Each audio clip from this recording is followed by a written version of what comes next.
आज का ये अजीमुश्शान प्रोग्राम दो एतबार से बहुत ख़ास है।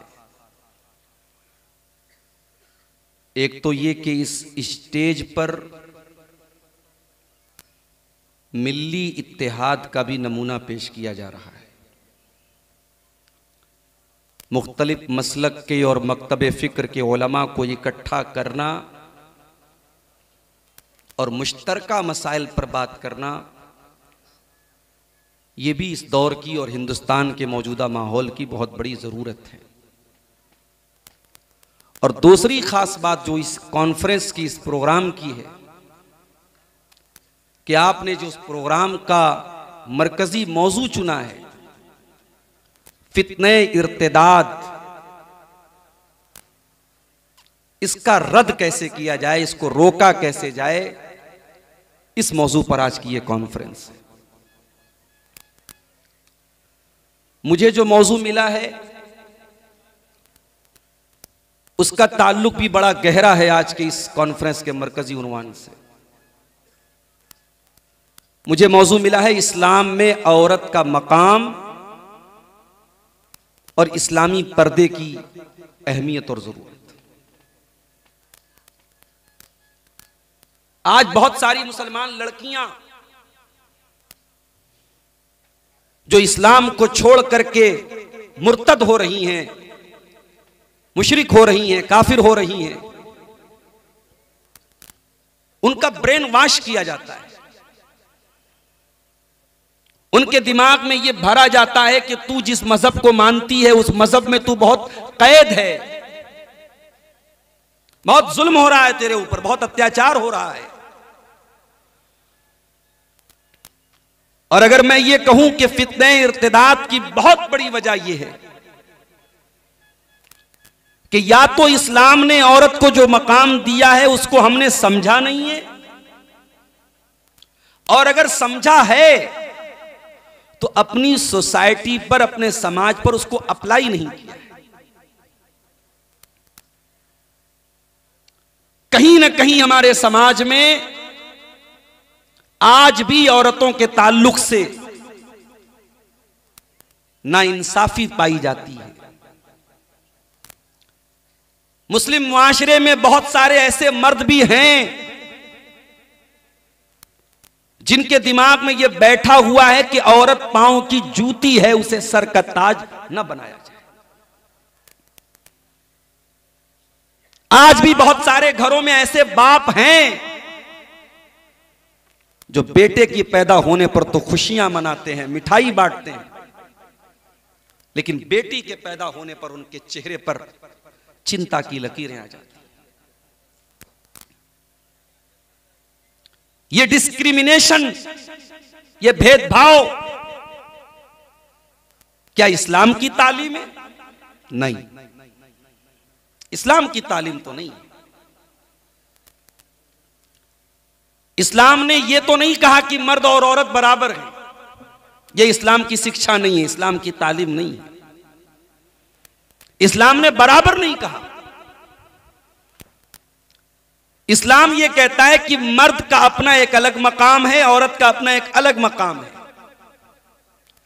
मर्द औरत बनने की कोशिश न करे, औरत मर्द बनने की कोशिश न करे। वला ततमन्नौ मा फद्दलल्लाहु बिही बादकुम अला बाद। ऐ मर्दों, तुम्हें अल्लाह ताला ने जो फजीलतें दी हैं उन फजीलतों पर तुम अल्लाह का शुक्र अदा करो। तुम औरतों को जो छूट दी गई है, जो शरीयत में उनको जो रियायत दी गई है, तुम उसकी तमन्ना न करो। और ऐ औरतों, तुम्हें अल्लाह ताला ने बहुत सारी चीजों से बरी रखा है, तुम्हारी जिम्मेदारियों को अलग रखा है। तुम मर्दों को मिलने वाली चीजों की तमन्ना न करो। यह है इस्लाम का कॉन्सेप्ट। जिंदगी की गाड़ी मर्द और औरत दोनों चलाते हैं, लेकिन इस गाड़ी की स्टीयरिंग मर्द के हाथ में है। अर्रिजालु कव्वामून अलन निसा, मर्द औरतों के ऊपर कव्वाम है।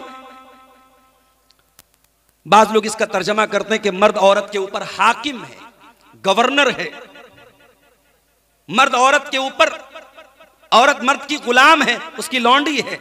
ये गलत तर्जमा है, गलत एक्सप्लेनेशन है, गलत इंटरप्रिटेशन है। शायद यहां पे अल्लाह ताला ने कव्वाम का लफ्ज इस्तेमाल किया है। कव्वाम जो है ये हाकिम को नहीं बोलते, कव्वाम गवर्नर को नहीं बोलते, कव्वाम एडमिनिस्ट्रेटर को बोलते हैं, कव्वाम मैनेजर को बोलते हैं, कव्वाम हेड ऑफ द फैमिली को बोलते हैं, कव्वाम परिवार के मुखिया को बोलते हैं। अल्लाह तबारक व तआला इस आयत में यह बता रहा है कि जिस तरीके से दुनिया की हर यूनिट का कोई हेड होता है, स्कूल का कोई प्रिंसिपल है, मदरसे का कोई हेडमास्टर है, गांव का कोई मुखिया है, विधानसभा का कोई एमएलए है, तो घर भी एक यूनिट है और घर का मुखिया मर्द है। क्यों मर्द है? अल्लाह ने कहा दो वजह है। अर्रिजालु कव्वामूना अलन निसाई बिमा फद्दलल्लाहु बादहुम अला बाज़।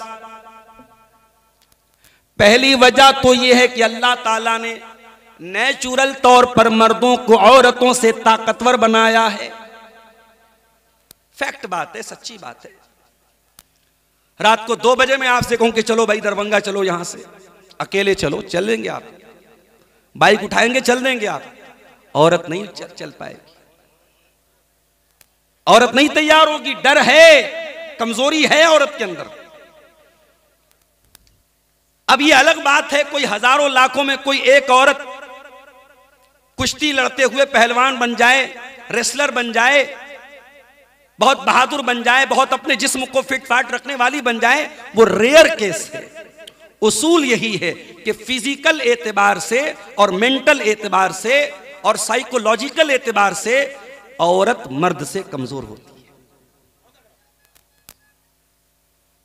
कभी आपने देखा है मैयत होती है तो मर्दों के रोने की आवाज बहुत कम आती है, औरतें दहाड़े मार मार के रोती हैं। औरतों को अपने जज्बात पर कंट्रोल कम होता है, यह मानना चाहिए, इसमें कोई ऐब की बात नहीं। तो अल्लाह ने कहा कि औरत मर्द औरत से ताकतवर है। एक वजह तो यह है उसको हेड बनाने की।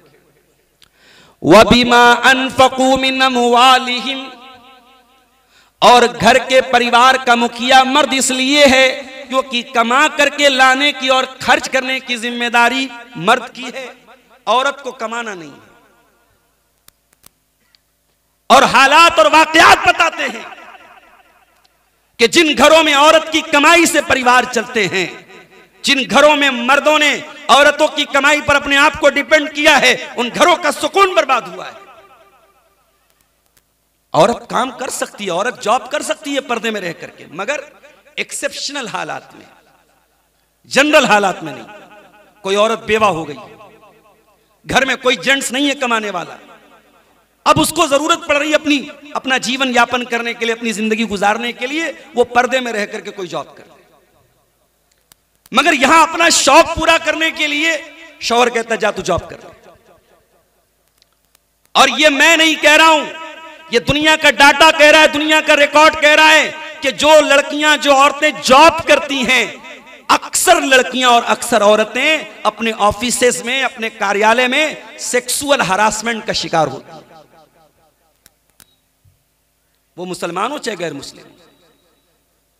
फितरत से बगावत करोगे तो अंजाम बुरा होगा मेरे भाई। फितरत यह है कि मर्द कमा के लाएगा और औरत परिवार को चलाएगी। औरत यह ना समझे कि मुझे जॉब करने से क्यों मना किया गया। अरे तेरा काम तेरा शौहर नहीं कर सकता, तू घर की मलका है, तो शम्मे महफिल नहीं है। दुनिया ने क्या किया, औरत की आजादी के नाम पे औरत को आज सेक्स मटेरियल बना दिया। कंपनी खुली, कंपनी के अंदर बॉस ने सेक्रेटरी किसको रखा, लड़की को रखा। शोरूम खुला, शोरूम के रिसेप्शन पर, काउंटर पर कौन बैठा, खूबसूरत लड़की बैठी। एयरलाइन शुरू हुई, फ्लाइट शुरू हुई, फ्लाइट में ग्राहकों को चाय नाश्ता पानी कौन दे रहा है? औरत दे रही है। यह औरत की इज्जत है? यह औरत को सम्मान दिया जा रहा है? नहीं, यह औरत को यूज किया जा रहा है, यह औरत को जलील किया जा रहा है, औरत को अपमानित किया जा रहा है।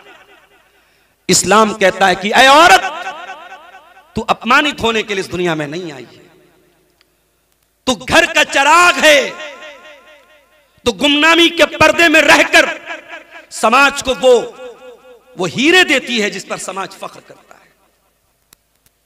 दुनिया आज इमाम बुखारी को जानती है। इमाम बुखारी की मां का नाम पता है आपको?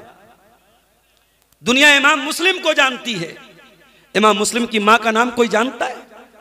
दुनिया इमाम अबू हनीफा का तस्करा करती है। इमाम अबू हनीफा की मां को कौन जानता है? दुनिया इमाम मालिक की हदीस की किताब पढ़ती है। इमाम मालिक की मां को कौन जानता है? दुनिया इमाम अहमद इब्ने हंबल की हिम्मत और शुजाअत के वाकयात पढ़ती है। इमाम अहमद इब्ने हंबल की मां को कौन जानता है? दुनिया इब्ने तैमिया के कारनामे जानती है। इब्ने तैमिया की मां को कोई नहीं जानता। यह औरत होती है जिसका नाम पता नहीं, जिसकी शख्सियत के बारे में पता नहीं, मगर यही औरतें थीं जिन्होंने दुनिया को अहमद इब्ने हंबल दिया, जिन्होंने दुनिया को इमाम मालिक दिया, जिन्होंने दुनिया को इब्ने तैमिया दिया, जिन्होंने दुनिया को अबू हनीफा दिया, जिन्होंने दुनिया को इमाम बुखारी दिया। ये औरत है जो समाज और मुआशरे को ये हीरे अता करती है। इस्लाम ने औरत को उसका रियल मकाम दिया है। मेरी बहनों, कोई मुशरिक, कोई इस्लाम का दुश्मन जब आपको ये फ्रॉड करे और धोखा दे कि तेरे साथ इस्लाम ने बड़ा जुल्म किया है, उसे 1400 साल पहले का इतिहास पढ़ के सुना देना। वही अरब की धरती है, वही मक्का की सरजमीन है। लड़कियां पैदा हो रही हैं, बाप अपने हाथों से बेटी को जमीन में ले जा करके दफन कर रहा है, जिंदा दरगोर कर रहा है। बेटी का पैदा होना बाप के लिए कलंक माना जा रहा है। कुरान करीम नक्शा खींचता है, वइदा बुशिरा अहदुहुम बिल उन्सा ज़ल्ला वजहु मुस्वद्दन व हुवा कज़ीम। वो इतने बेरहम लोग थे, जब उनके घर में बेटी पैदा होती थी तो बेटी के बाप का चेहरा काला पड़ जाता था। यतवारा मिनल कौमि मिन सूइ मा बुशिरा बिही अयुमसिकुहु अला हुनिन अम यदुस्सुहु फित तुराब। बेटी का बाप सोच में पड़ जाता था, बेटी को पालूंगा, समाज में अपमानित होना पड़ेगा, और दूसरा रास्ता यह है कि बेटी को ले जाके मिट्टी में जाके दबा दूं, दफन कर दूं। बाद सहाबा तो अल्लाह के नबी के पास आके रो रो के अपनी दास्तान बयान करते कि अल्लाह के नबी, मैंने दौरे जाहिलियत में ये गुनाह भी किया था, अपने हाथों से अपनी बच्ची को मैंने जमीन में दफन किया था। मेरी प्यारी माँ और बहनों, इस्लाम ने इस अत्याचार को रोका, मेरे नबी ने इस अत्याचार को रोका और दुनिया को मैसेज दिया, पैगाम दिया कि बेटी जमीन में जिंदा दफन करने की चीज नहीं है, बेटी तो सीने से लगाने की चीज है। बेटी कलंक नहीं है, बेटी तो रहमत है। बेटी अफसोस करने की चीज नहीं है, बेटी तो खुशी मनाने की चीज है।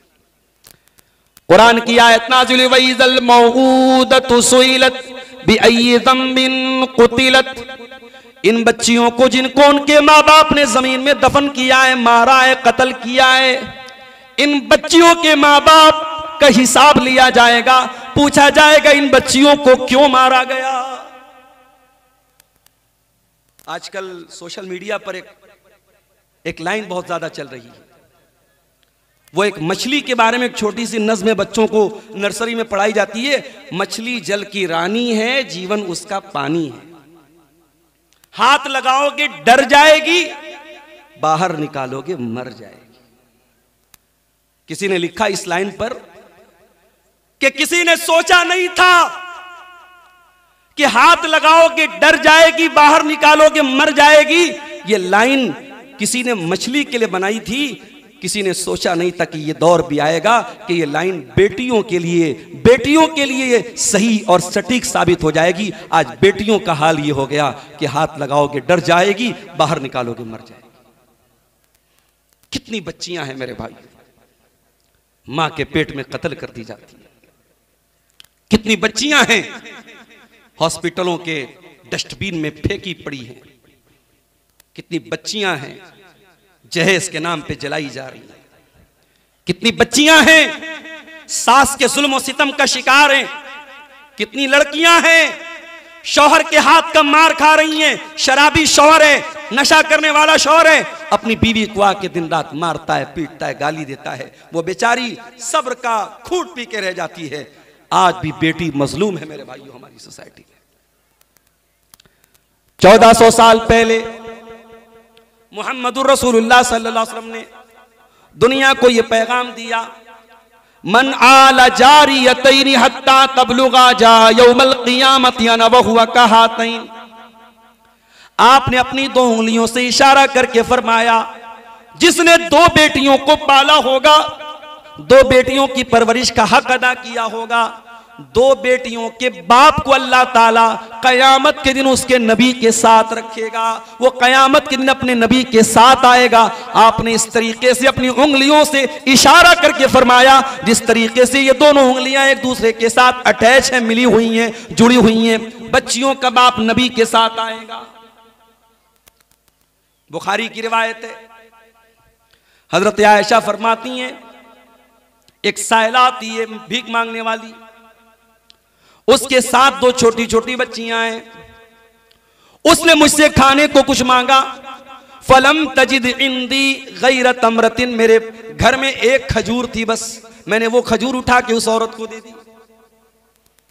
मेरी प्यारी माओ बहनों, जरा गौर करो, नबी की बीवी और नबी के घर का क्या हाल है। नबी के घर में भीख मांगने वाली औरत आती है और नबी के घर में खाने को कोई चीज नहीं है सिवाय एक खजूर के, और वो खजूर भी अम्मा आयशा उस औरत को उठा के दे देती हैं।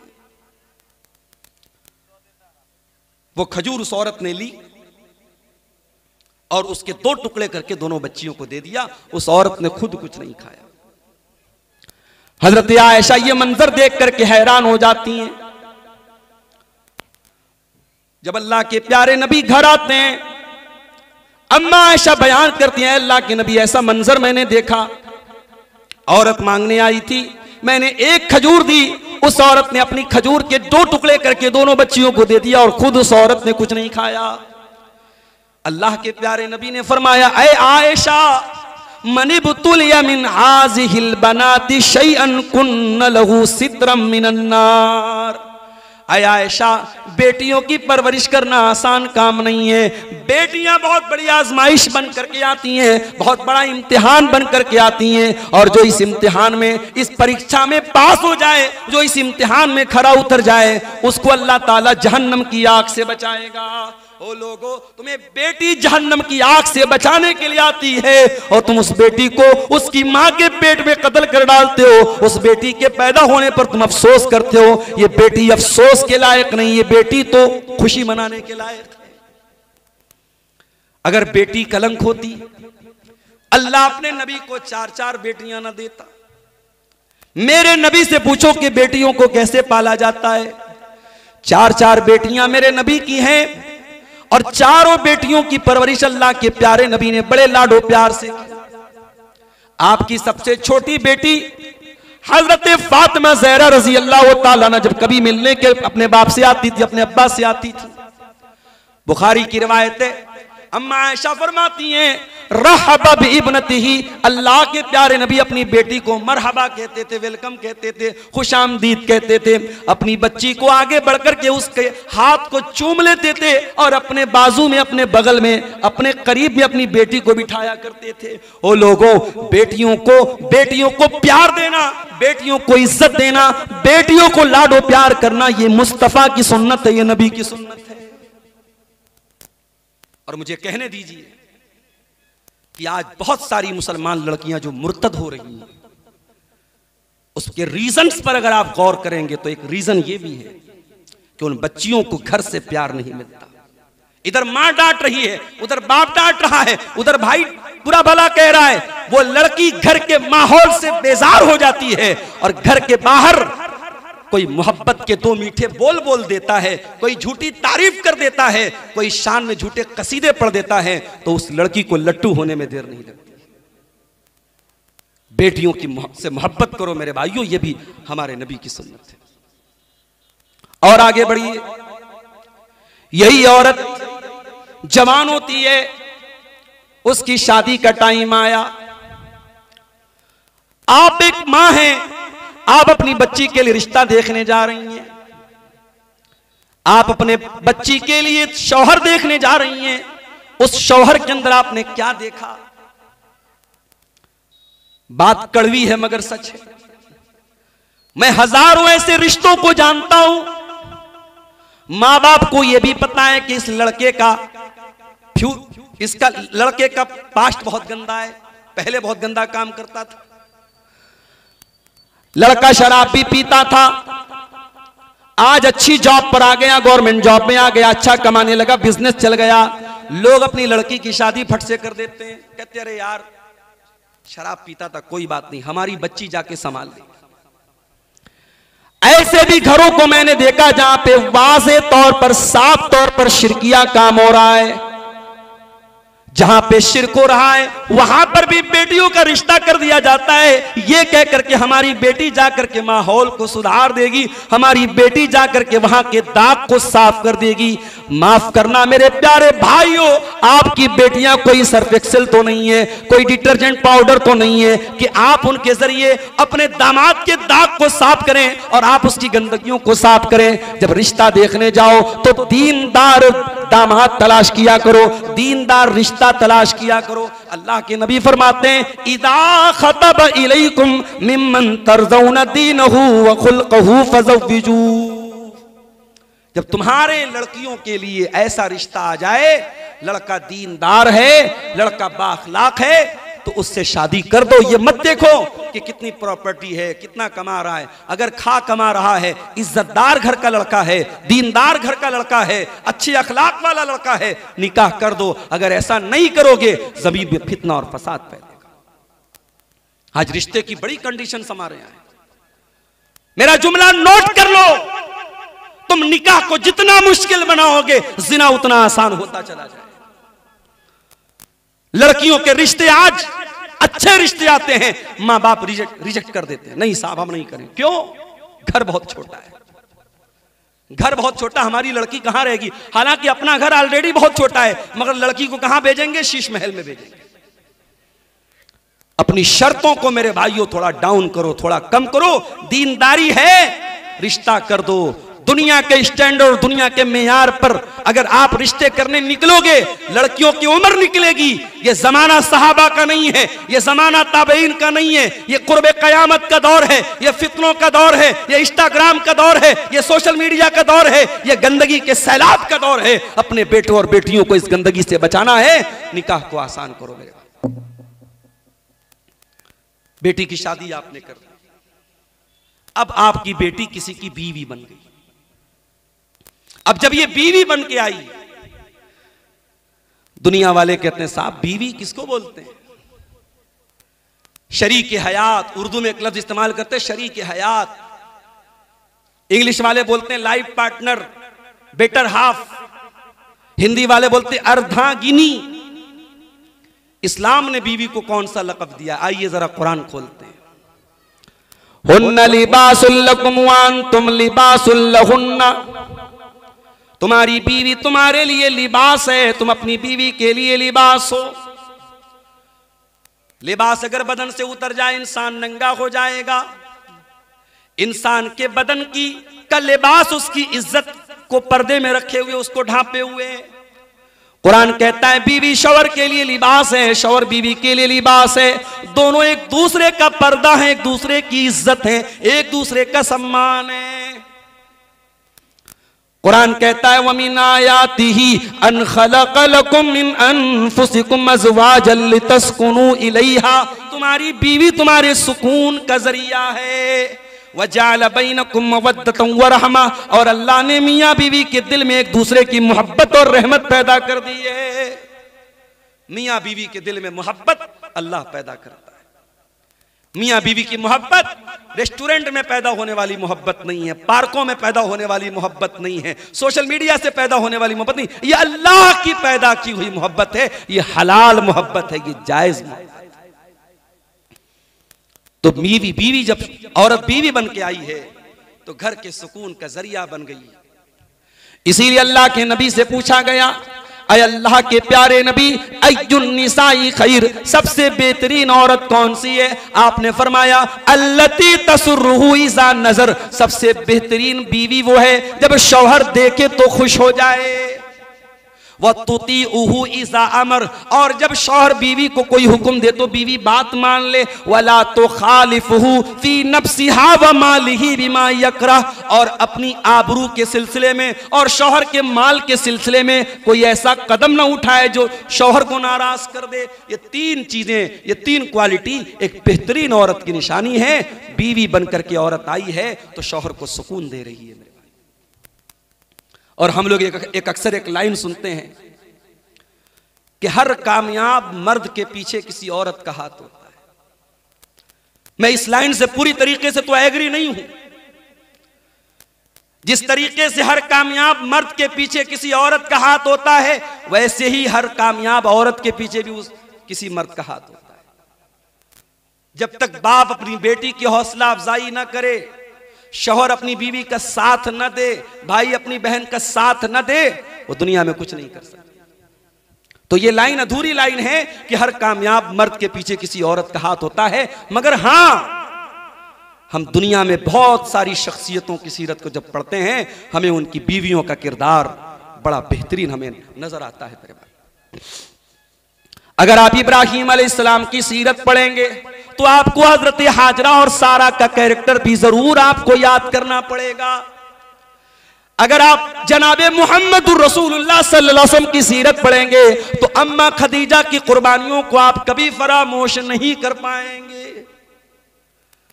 बीवी अगर वफादार बीवी है, नेकशार बीवी है, तो शौहर बड़े बड़े टेंशन और बड़े बड़े गम को मेरे भाइयों भूल सकता है।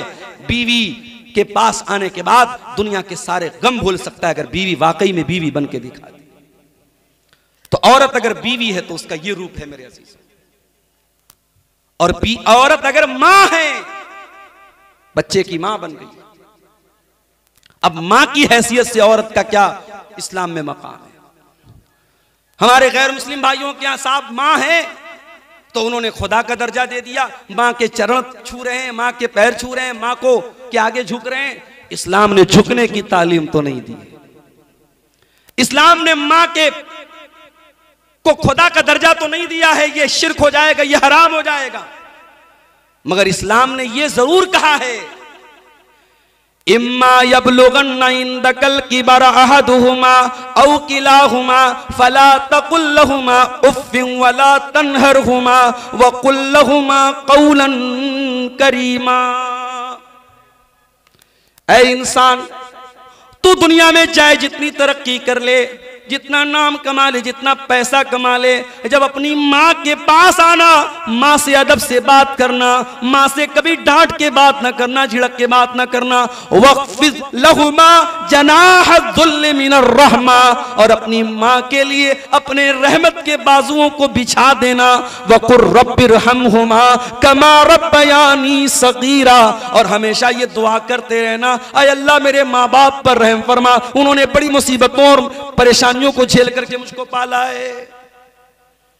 सहाबी अल्लाह के नबी के पास आते, ऐ अल्लाह के नबी, आपके साथ जिहाद में जाना चाहता हूं, मेरी मां मुझे मना कर रही है, मेरी मां की खिदमत करने वाला कोई नहीं है, मेरी मां रोक रही है। ऐ अल्लाह के नबी, लेकिन मैं आपके साथ जिहाद में जाना चाहता हूं। आपने फरमाया, जो तुम्हारी मां की कोई खिदमत करने वाला नहीं है, फलज़महा, तो तुम जिहाद के मैदान में बाद में कभी चले जाना, जा करके पहले अपनी माँ की खिदमत करो, माँ को तवज्जो दो, माँ को प्यार दो, माँ को सम्मान dो। फ़इन्नल जन्नत तहत रिजलिहा, उसके कदमों के नीचे तुम्हारी जन्नत है।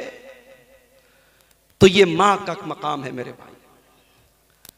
औरत बीवी है तो घर का सुकून है, औरत माँ है तो औलाद के लिए जन्नत का सबब है, औरत अगर बेटी है तो अपने माँ बाप के लिए रहमत बन के आई है। ये इस्लाम में औरत का मकाम है। लेकिन हाँ, इस्लाम ने औरत को बालिग होने के बाद, जवान होने के बाद पर्दे की तालीम दी है। या अय्युहन नबी कुल लिअज़वाजिका व बनातिका व निसाइल मुमिनीना युदनीना अलैहिन्ना मिन जलाबिबिहिन्ना।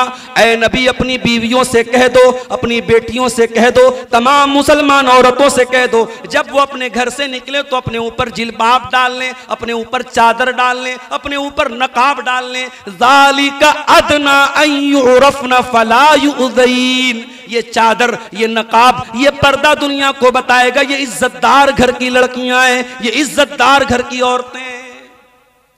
माफ करना मेरी मां और बहन, किसी जमाने में ये नकाब था पाक दामन औरत की निशानी, अब ये नकाब पाक दामन औरत की निशानी नहीं रह गया है। दरभंगा से आपके गांव में आते हुए कितने नकाब मुझे नजर आए। उस नकाब का मकसद अपनी खूबसूरती को छुपाना नहीं था, अपनी खूबसूरती को दिखाना था। और आज अफसोस की बात यह है, मेरे पास राजस्थान के कोटा शहर से एक फोन आया 2 दिन पहले। एक नौजवान ने मुझे फोन किया। कोटा शहर मेडिकल की तैयारी के लिए जाना जाता है, बहुत फेमस शहर है। वो लड़का रहने वाला था झारखंड का, पाकुड़ का रहने वाला था। उसने कहा मौलाना साहब कुछ बात करना है, फुर्सत में हो तो बताएं। मैंने कहा बताओ। वो लड़का रोते हुए मुझे एक बात बताता है। उसने कहा मौलाना साहब मैं मेडिकल की तालीम हासिल करने यहां आया हूं। मैंने 5-6 महीना पहले एक मुसलमान लड़की को जो सर से पैर तक नकाब में रहती थी, उसको मेडिकल की कोचिंग करते हुए देखा था। मैं बहुत खुश हुआ।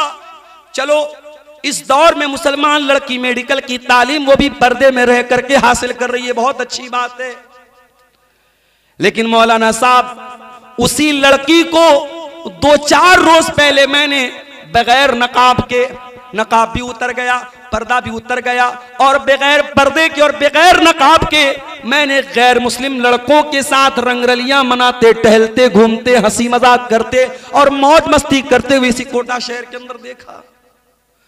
वो नौजवान जिसका कोई मैटर नहीं है ये, वो रोते हुए कहता है मौलाना मेरा कलेजा छलनी होता है ये मंजर देख के, मुझे कोई तरीका बताइए मैं क्या करूं।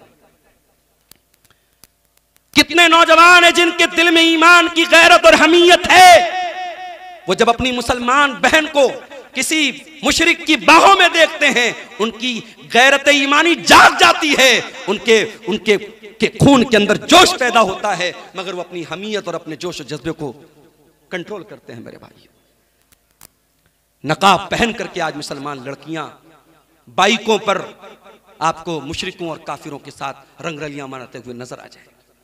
घर से नकाब में निकली है, लेकिन वहां जाकर के किसी मुशरिक के साथ वो बदकारी कर रही है। इसीलिए मैं कहता हूं कि सिर्फ नकाब पहन करके घर से निकलना ये काफी नहीं है, जब तक आप अपनी बेटियों को नकाब का मकसद नहीं बताएंगे।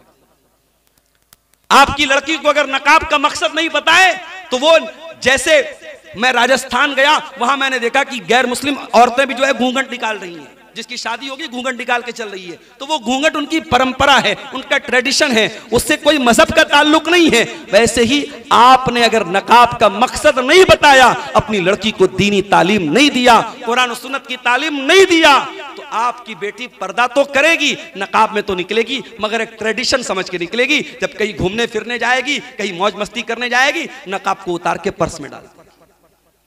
तो नकाब का मकसद क्या है, पर्दे का मकसद क्या है? ऐ मुसलमान औरत, ये नकाब तेरी आइडेंटिटी है। जैसे मोबाइल होता है ना, इस पर पैटर्न लॉक हम लगा देते हैं। अब ये पैटर्न लॉक जब तक हम पैटर्न नहीं डालेंगे, पासवर्ड नहीं डालेंगे, मोबाइल का लॉक खुलने वाला नहीं है। मुसलमान औरत का नकाब उसका पैटर्न लॉक है, उसका पासवर्ड है, उसकी आईडी है, उसकी आइडेंटिटी है। दुनिया को मालूम हो जाता है कि नहीं, ये लॉक औरत है, ये इज्जतदार औरत है, इसको छेड़ नहीं सकते, इससे हम फेयर नहीं हो सकते, इससे फ्री नहीं हो सकते, इससे फ्रैंक नहीं हो सकते। ये दुनिया को एक मैसेज चला जाता है। अच्छा, आजकल क्या हो रहा है, वक्त मेरा चूंकि 11:15 बज रहे हैं और थोड़ा सा ताखिर हो गई मुझे टाइम मिलने में भी। मुंतज़मीन को मैंने बताया था मुझे अभी फौरन निकलना है, पटना जाना है, सुबह 3:15 बजे मेरी ट्रेन है, पटना से लंबा सफर है। यहां से चंद आखिरी बातें करके बात खत्म कर रहा हूं। ये जो पर्दा है ना, बाज मुसलमान लड़कियां जब कॉलेज में पढ़ती हैं, थोड़ी मॉडर्न एजुकेशन हासिल करती हैं, तो क्या कहती हैं, ये पर्दा वर्दा कोई चीज नहीं है। असल चीज क्या है, दिल साफ होना चाहिए। हमारे पड़ोसी मुल्क में डॉक्टर जाकिर नायक साहब ने एक न्यूज एंकर से कह दिया कि मेकअप लगा करके कोई औरत अगर किसी मर्द के सामने बैठी है, मेकअप करके, बन करके, संवर करके, और आधा घंटे तक वो मर्द उस औरत के सामने रहता है और मर्द के दिल पे कोई चेंजिंग, कोई हलचल नहीं होती है, तो उस मर्द को इलाज कराना चाहिए। वो मर्द नहीं है। बड़ा बवाल हुआ साहब वहां। लोगों ने कहा डॉक्टर जाकिर नायक की सोच बड़ी गंदी है। सोच गंदी नहीं है, ये नेचुरल बात है। और अगर तुमको लगता है कि ये गलत बात है तो जरा बर्दाश्त करके दिखाओ। तुम्हारा दोस्त तुम्हारे घर में आया है और तुम्हारी बीवी सामने बैठी है, बन करके, सवर करके, मेकअप करके, और तुम्हारा दोस्त बैठ करके उसको निहार रहा है। अगर तुम्हारे अंदर वाकई में शौहर की गैरत है, मर्दानगी है, तो क्या तुम बर्दाश्त करोगे? घर में आओगे और सामने देखोगे कि दोस्त मेरी बीवी के सामने बैठा है और आधा घंटे से बैठ के निहार रहा है, तो आप कहेंगे कोई हर्ज की बात नहीं, दिल में कोई हलचल नहीं पैदा होती। आपको गुस्सा आएगा, आप नाराज होंगे, बीवी को डांटेंगे, ये क्या बदतमीजी है। तो जिस तरीके से आपकी बीवी एक औरत है, दुनिया की तमाम बीवियां किसी न किसी की, दुनिया की तमाम औरतें हैं, किसी न किसी की बीवी है मेरे भाई। तो इस्लाम का एक सिंपल सा उसूल है कि औरत और मर्द के अंदर एक अट्रैक्शन है। और मैं यहां एक बात यह भी बता दूं, मैं अभी कटिहार के इलाके में गया, एक मदरसे में छोटा सा प्रोग्राम था मेरा। मैंने देखा जवान लड़कियां आ रही हैं हाफिज साहब से कुरान पढ़ने। जवान लड़कियां बगैर नकाब के, बगैर पर्दे के, जवान हाफिज जी से, इमाम साहब से कुरान पढ़ने आ रही हैं। वल्लाह ये बहुत बड़ा फितना है, बहुत बड़ा फितना है। हाफिज साहब, आलिम साहब, मुकर्रिर साहब, खतीब साहब, अल्लामा साहब हैं तो मर्द, और वो लड़की अगर अपने इलाके की सबसे नेक अल्लाह की वलिया हो तब भी वो औरत है। और दुनिया का कोई भी नेक से नेक मर्द हो और दुनिया की कोई नेक से नेक औरत हो, अगर तन्हाई में दोनों मिलते हैं, मेरे प्यारे रसूल का फरमान है, ला यखलुवन्न रजुलुन बिइम्रातिन इल्ला वसालिसुहुमा शैतान। जब कोई गैर मर्द किसी गैर औरत के साथ मिलता है तो तीसरा शैतान होता है। इसलिए सोशल मीडिया इस्तेमाल करने वाली मेरी बहनें कान खोल के सुन लें, ये इंस्टाग्राम पर, ये फेसबुक पर, ये व्हाट्सएप पर इस्लाम के नाम पे जो दोस्ती हो रही है, मसले मसाइल के नाम पे जो फ्री हो रहे हो, हलाल हराम के नाम पे जो फ्री हो, बंद करो ये बदतमीजी, बंद करो ये बेहूदगी। नहीं साहब, वो तो मेरी दीनी बहन है, वो तो मेरा इस्लामी भाई है। हम लोग तो बस मसले मसाइल की बात करते हैं। मेरे नबी की ये हदीस हमेशा याद रखो, जब कोई मर्द और कोई औरत अकेले होते हैं तीसरा शैतान होता है। सोशल मीडिया पर भी आप अकेले हैं, व्हाट्सएप पर भी आप अकेले हैं, फेसबुक पर भी आप अकेले हैं, इंस्टाग्राम पर भी आप अकेले हैं। जहां आपको प्राइवेसी मिल रही है आप चैटिंग करेंगे, आप बातें करेंगे, फितना पैदा होगा। इसलिए मेरी बहनों, आप दुनिया की वो कीमती दौलत हैं जिसे इस्लाम ने पर्दे में रहने का हुक्म दिया है। और आखिरी बात, बास घरों में मैंने ये भी देखा कि साहब मोहल्ले के लड़कों से तो बहुत पर्दा हो रहा है, गांव के लोगों से तो बड़ा पर्दा हो रहा है, लेकिन घर के अंदर देवर भाभी में कोई पर्दा नहीं है, कजिन्स में कोई पर्दा नहीं है। खाला के लड़के, चाचा के लड़के, मामा के लड़के, ताया के लड़के घर में आ रहे हैं, जवान बेटी है, उठ रहे हैं, बैठ रहे हैं, हंसी मजाक हो रहा है और हमें कोई प्रॉब्लम नहीं। साहब ये सब तो आपस में कजिन है। कजिन्स भी एक दूसरे के लिए गैर महरम है। जीजा अपनी भाभी के लिए, जीजा अपनी साली के लिए गैर महरम है, देवर अपनी भाभी के लिए गैर महरम है। तो ये जो रिश्तेदारियों में जो महरम गैर महरम का फर्क नहीं है, इसने भी हालात बहुत खराब किए हैं मेरे भाई। इसलिए मेरे अजीजों, इर्तिदाद के फितने को रोकना है तो पहले उसके चोर दरवाजों को रोको, पहले इस बेहयाई को रोको, इस बेपर्दगी को रोको। ये आपका दरभंगा शहर, ये मधुबनी शहर, ये आपके ये इलाके जो अल्हम्दुलिल्लाह मुसलमानों की एक बड़ी बस्तियां, मुसलमानों की एक बड़ी आबादी है यहाँ। जब इन बस्तियों और इन आबादियों में हम मुसलमान लड़कियों को रास्ते में हंस हंस के मोबाइल पर बात करते हुए देखते हैं, जब हम उनको होटलों और रेस्टोरेंट में किसी के साथ बेहयाई करते हुए देखते हैं, वल्लाह हमारे कलेजे छलनी होते हैं, हमारे दिलों को तकलीफ होती है कि ये कौम कहां जा रही है, इस कौम की लड़कियां कहां जा रही हैं। और सबसे बढ़ करके अगर कौम की लड़कियां ये काम कर रही हैं तो कौम के जो मर्द हजरात हैं, जो घरों के गार्जियन हजरात हैं, वो क्या काम कर रहे हैं? वल्लाह वो मर्द दयूस है, वो मर्द बेगैरत है, वो मर्द बेहया और बेशरम है जिसके घर की औरतें बेपर्दगी करें और उसको कोई फर्क ना पड़े। अल्लाह के नबी की आखिरी हदीस सुना के बाद खत्म करता हूं। अल्लाह के प्यारे नबी सल्लल्लाहु अलैहि वसल्लम फरमाया कि 3 लोग ऐसे होंगे जिनकी तरफ कयामत के दिन अल्लाह ताला ना तो देखेगा, ना बातचीत करेगा, ना पाक और साफ करेगा। नंबर 1 अल आक़ु लिवालिदैहि, अपने माँ बाप को सताने वाला। नंबर 2 अल मरअतुल मुतरज्जिला, मर्दों की कॉपी करने वाली औरत। और नंबर 3 अद-दय्यूस अल्लज़ी युक़िर्रु फी अहलिही अल खुबुस, वो दय्यूस और बेगैरत इंसान जिसके घर में बेगैरती और बेपर्दगी हो रही हो और उसको कोई फर्क ना पड़ रहा हो। इसलिए मेरे अजीजों, इस बेपर्दगी को रोको, इस बेहयाई को रोको, अपनी बच्चियों को तालीम दो। मैं हायर एजुकेशन देने से मना नहीं करता, मगर हाँ, माहौल बहुत खराब है। आपकी बेटियों को दीन से डिस्ट्रैक्ट करने के लिए, दूर करने के लिए हजारों चीजें मौजूद हैं। आप कभी अकेले में बैठ के गौर करो, मेरी बच्ची को दीन सिखाने वाला कौन है? आज हमारी मस्जिदों में औरतों का इंतजाम आम तौर से नहीं है। जुमा के खुतबे में आम तौर से औरतें नहीं जाती हैं। जलसे साल में कभी एक बार हुए, औरतों का इंतजाम हुआ, वरना वो भी नहीं होता। हमारे घर की औरतों को दीन की तालीम ना के बराबर मिल रही है। दीन से दूर करने वाली चीजें कदम कदम पे मिल रही हैं और दीन की तालीम ना के बराबर मिल रही है। इस पर बैठ करके सर जोड़ के मेरे भाइयों, मुझे बड़ी खुशी हुई। हमारे बहुत मायानाज मुकर्रिर हैं शेख अब्दुल्ला सालिम चतुर्वेदी साहब तशरीफ ला चुके हैं। आज मुख्तलिफ मसालिक की और मकादिब फिक्र के उलमा इस स्टेज पर बैठे हैं। मैं सबको ये मैसेज देना चाहता हूँ, सारे मसालिक के उलमा बैठ करके इस बात पर सर जोड़ के बैठे कि हमें अपनी कौम की औरतों को कैसे दीन से जोड़ना है। आज मुस्लिम पर्सनल लॉ बोर्ड की तरफ से भी ये बयान आया है कि खवातीन के लिए पर्दे के साथ मस्जिदों में भी इंतजाम होना चाहिए, खवातीन के लिए दीनी प्रोग्राम भी होना चाहिए, खवातीन को दीन से जोड़ने के रास्ते निकलने चाहिए। आज इस चीज की अहमियत को तमाम मसालिक के उलमा ने महसूस किया है। मेरे भाइयों, इस स्टेज से ये पैगाम भी मैं आपको देना चाहता हूं कि फितने इर्तिदाद से अगर रोकना है अपनी कौम की बच्चियों को, तो हमें दीनी तालीम से अपनी बच्चियों को लेस करना पड़ेगा। पर्दे का जो शरई मतलब है उसको अपने घर में लागू करना पड़ेगा। इंशाअल्लाह अगर इन तालीमात पर हम अमल करेंगे, इंशाअल्लाह मुआशरे की तस्वीर बदलेगी। अल्लाह से दुआ है रब्बुल आलमीन हमारी कौम की बच्चियों को इस फितने से महफूज रखे। रब्बुल आलमीन हमें, हमारी बहनों को इस्लामी पर्दे को अपनाने की तौफीक अता फरमाए। आज की ये कॉन्फ्रेंस इन भाइयों की मेहनत और कोशिश और ताउन से मुनक़िद हुई है। अल्लाह उनके मालो मनाल, अहलो अयाल और इल्म व अमल में बरकत अता फरमाए। अल्लाह इस कोशिश को कबूल फरमाए। हम सबका मिलना जुलना बैठना और जमा होना अल्लाह कबूल फरमाए। अल्लाह हम सबको ईमान पर कायम रखे और ईमान पर हम सबका खात्मा हो। आमीन व आखिर दावाना अल्हम्दुलिल्लाहि रब्बिल आलमीन। वस्सलामु अलैकुम व रहमतुल्लाहि व बरकातुहू।